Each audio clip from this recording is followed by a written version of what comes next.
Hey, do you want nice DnD figures? Me too, but I only have a cheap 3D printer. So I'm gonna show you how to work with such a printer.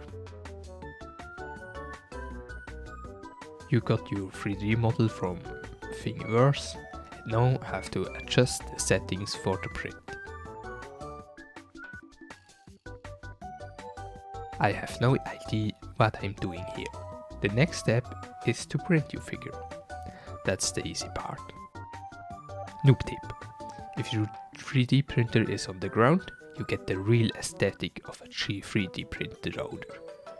Dust also helps.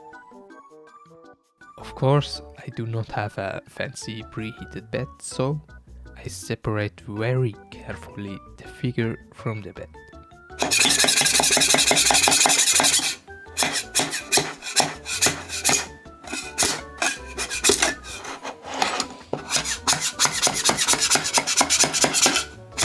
Okay, I destroyed this one.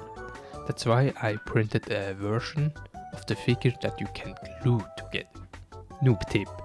Glue is your best friend. You cannot use enough glue.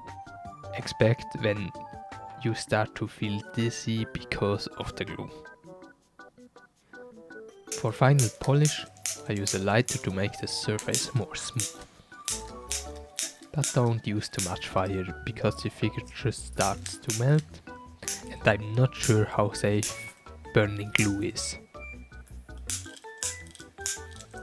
And here are some of my figures. In my experience, some of the models come out really nice, some are not very nice.